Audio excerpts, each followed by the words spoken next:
Hello and welcome back to my channel, or if you are new here, hi, my name is Ness and I like to talk about books.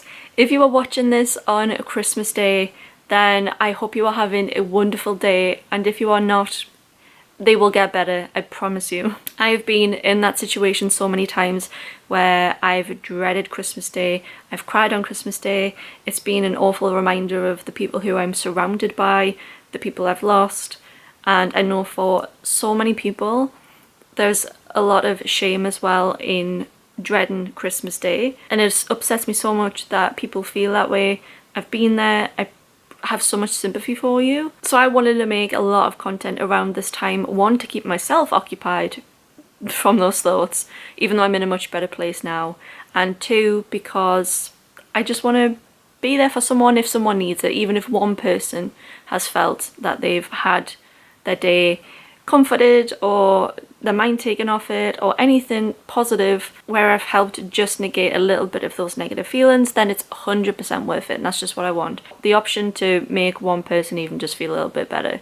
I didn't know what to put up on Christmas Day for that, but I wanted it to be a little bit chatty, so I thought it's been over a year since I've done a Q&A video, so that could be where to start. I asked people on Instagram what questions they wanted to ask me to get the conversations going, and I got some really good questions, but I have been keeping note when people have asked me questions in the comments as well recently, and I would love to also incorporate those. So I'm gonna have a look at my YouTube comments first. Apologies if people didn't expect to be in a video, but I get some really good comments. One of my recent comments that I got on Do I Even Like Fairy Loot and Illumicrate books was from Sarah Smith 3676, and they asked me, do you think you would be as interested in subscription boxes that provide a lot of customizations that Fairy Loot and Illumicrate are doing, but with paperbacks? And I thought this was a brilliant question. I would absolutely love that. I think that that would be a cheaper and more accessible option for everyone else. I think the edges will look exactly the same. You could put the end paper art quite easily in a paperback. You could obviously have the redesigned cover. The only thing that you couldn't have, which is what Sarah has pointed out, is that you wouldn't be able to do reversible dust jacket art, but that's not really a big thing for me anyway. Usually you just have the original cover underneath. I know hardbacks look so much more brilliant, and if you're spending a lot of time doing artwork, it's going to look so much better in a hardback, because especially end papers, they can be fully open without a crease. They just look more expensive and elegant and everything, but I do think that paperbacks would be an affordable option. They're space saving as well, so I would subscribe to that 100%. The price of hardback books in the UK has gone up so much in the past couple of years. I think 5 years ago you were looking at like, I don't know, like 15-16 pounds, now 22. There's got to be an alternative solution at some point. That's one of my favourite questions that I've had in such a long time, and I would love to hear other people's thoughts on that. Psyched by Pat also asked me on YouTube what my least favourite reads were of this year. I didn't want to make a specific video about this because I don't like highlighting negative thoughts on books. I'm very peace and love. I don't like to upset anyone's feelings. I found Twisted Love to be a disappointment, and I rated this 2 stars. I thought I was going to love it because I'd read the fine print, and that was, I don't know, kind of like on par with that, I would say, of what I was expecting, but I didn't like Twisted Love as much. I can't even remember how that ended. And my Goodreads review for that is simply, this was cringe. I was also really disappointed by This Is How You Lose the Time War. I rated that 3 stars, and I feel like I was just, I don't know, I think the point was lost on me for that, and I felt really stupid when I'd finished it because I was like, what is everyone else reading? And clearly I have not absorbed that information. Very disappointing. Malibu Rising was also really disappointing. I love Taylor Jenkins Reid, and this was set in the world of Evelyn Hugo. It was okay, but it was really not memorable at all, and it was about these 4 siblings of like this rock star dad. Some of it was really interesting about like their mother, but other than that, I was really disappointed by that for Taylor Jenkins Reid. Nectar of the Wicked was probably my least favourite read this year. That could have had potential, I think, had the plot been more fleshed out and the world more fleshed out. That was a Fairy Loot romantasy book, and I didn't like that. So that's like a selection of my least favourites from the year. Library Hours 585 asked me what series I was planning on continuing or DNFing. This is a really good one. The majority of what I read is part of a series. Like, I don't have a lot of standalones, but if I do have a book on my shelves which is like the first in a series, then I do intend to read the rest of the books if I've kept it. If I read book one and I don't like it, then I'll just get rid of the whole series.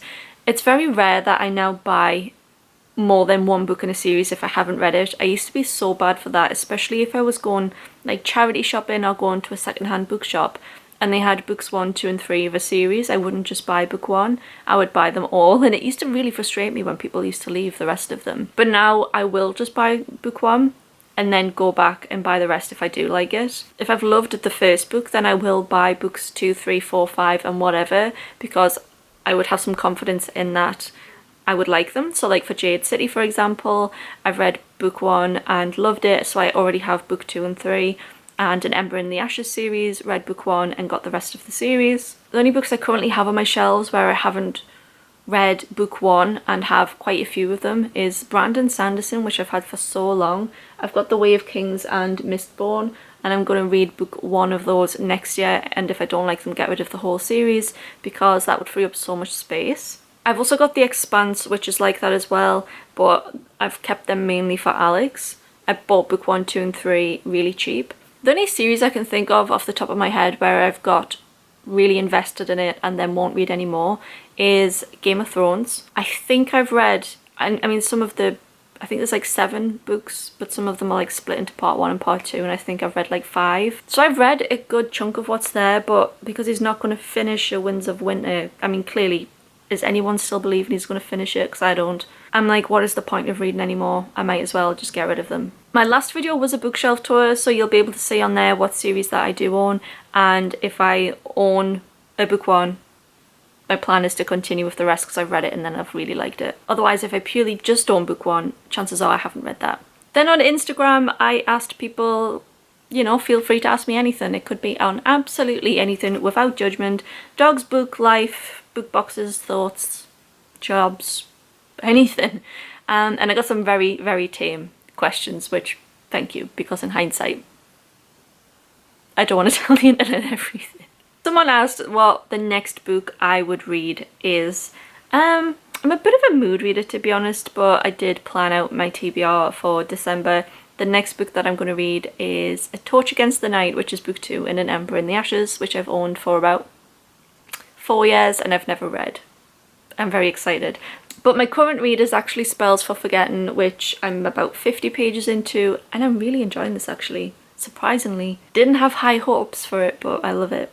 That question was asked by, sorry if I butcher this, Endemione Birches, it looks like. The next question is by Rebecca199469, and they asked, which subscription boxes are you subscribing to in 2025 and which ones are you cancelling? Brilliant question. I am going to keep my Lumicrate subscription because they allow unlimited skips, and I'm probably going to skip most of 2025 if I'm honest, but there is a few books that I know that I have a feeling that they might do, which I want. I'm going to keep the Fairly Adult subscription because that is my favourite, and every month I feel like is no skips for me. I'm going to cancel the Fairly Romantasy subscription, which I currently have unskipped, but when those skips run out then I'll cancel, and I'm hoping to get a new subscription, which is the Fairly Epic Fantasy Quarterly Book Only subscription. I'm on the wait list for that, and I signed up pretty early, so hopefully I will get an invite to that. And I'm going to keep Evernight for now, but I'm unsure about whether to continue that because I haven't really liked the books apart from The Eyes Are the Best Part. I think that's all my subscriptions. I would love an Owlcrate subscription. I've always wanted that, but I just can't justify the shipping cost. Rebecca Reads YT asked me, has your reading taste changed over your Booktuber journey? How and why do you think this is? This could be a dissertation topic. I went into Booktube with very little of my own books, and I think part of Booktube culture, especially like 4 and 5 years ago, was buying a lot of books, doing a lot of book hauls, and I definitely bought into that. But what made it so much easier was that my favourite bookshop, Barter Books, the secondhand books there are really cheap and you can trade your own books in for credit. So I was just buying like a thorough through of books really often. I also live in the northeast, which has banging charity shops, the best. And on my lunch break, I had like a route within walking distance of half an hour where I could visit 6 charity shops, and one of them did 4 books for £1. And people were just clearing out their young adult there, I swear. I got so many books there. So a lot of these books, actually, if they're not from book boxes, they're probably from charity shops that I've paid less than £1 for. I know that that's really lucky because I live in the UK and not a lot of countries are set up like that. Like Australia, books are so expensive. So I think my book buying habit has been amplified by Booktube, but it hasn't been in a way, I don't think, negatively, because I've had access to them really cheap. My reading taste, I don't think being an actual booktuber personally has changed my reading taste. I think just access to social media and bookish social media has influenced my reading taste way more than that. I don't read books just because they're popular to make a video on it. I don't do like reviews that often. So in that sense, I would say being a booktuber has had zero influence, but because I'm exposed to bookish content and that's what I like to consume, I'm buying books because of the hype, which is no different, I don't think, to anyone who just watches book content anyway without being a creator. It's had way more of an impact on the way that I buy books and acquire books and keep them than on my actual reading taste. I think my reading taste would be the same regardless. The next question is, any fantasy recommendations for a beginner? It depends what type of beginner and what they've enjoyed previously. I think clearly some books are a gateway into fantasy. There's a lot of popular books that you see on social media anyway that people recommend that gets people hooked. I think all you need is for someone to just get hooked on one book in fantasy, and then that spirals into other things. I know a lot of people use Sarah J Maas to get into fantasy books. Not too sure I would recommend them, but I know that is a gateway for a lot of people. I know that the majority of people that watch my YouTube channel are typically female, typically in their 20s and 30s, and typically live in the UK and the US. So if I was going to just specify that demographic, some of the books that I would recommend, this is really hard. To someone in their lower 20s, I'd probably recommend An Ember in the Ashes. For someone that, I feel like this is kind of like, you'd read this anyway if you liked fantasy. Maybe for someone who enjoys kind of like the Hunger Games movies and wants to actually read a book that's not the Hunger Games. Yeah, this is a young adult book, but it's definitely enjoyable for all ages. For older readers, maybe like around 30, probably recommend The Book Eaters for someone who is typically a horror reader. People specifically who have children might enjoy this because they might relate to the main character more. People who like history but don't read fantasy, I think, would really enjoy The Poppy War. Fantastic read, 5-star book. Just can't think of anything else other than ACOTAR for like contemporary romance readers and what they might like to get them hooked on fantasy. It's not like a masterpiece, but I think it's a good gateway to get people to read and then move on from that. Also really accessible to get secondhand because they're so mass produced and bought, and I would recommend buying them secondhand. Like all of those books are like 5-star reads and easy to read, easy to access. Personally, I find as a fantasy reader it takes years to refine your taste and figure out what you like and what you don't like because fantasy is so broad. So that's kind of like the gateway books I would recommend, but I'm sure over years people's tastes would change when it comes to fantasy. That was a really hard question. The next question is Lily Joy Photos, and they asked, will you be doing any reading wrap-up videos? I won't be doing reading wrap-ups. I'm going to be doing reading vlogs, like monthly reading vlogs, where I kind of show you more life and books as well.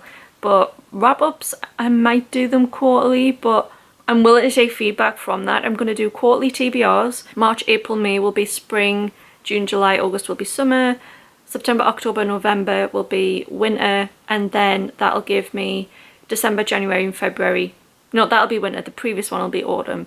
And what I was planning on doing was just monthly reading vlogs because every month I was going to like set a new TBR. But those videos might be quite long and people might not want to specifically see the process of me reading them. So if people would like me to do quarterly wrap-ups, which would just be shorter videos so you don't have to watch the vlogs to see how I feel about a book, I'm happy to do that. Please let me know in the comments whether you would like that. Melanie Madness 91 asked, not really a question, but I wanted you to know that I'm so proud of you. This, when I saw this, I cried buckets because I can't remember, honestly, the last time someone's told me that they're proud of me. That's not my husband, who's clearly biased. You have absolutely no idea like how that made me feel.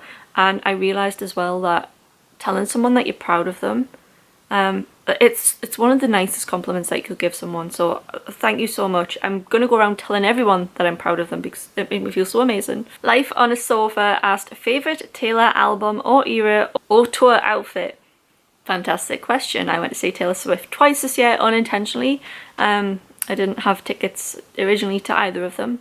I was waitlisted, but thank you for the 2024 baby boom. My favourite Taylor Swift album, purely album, is the Torture Poets Department.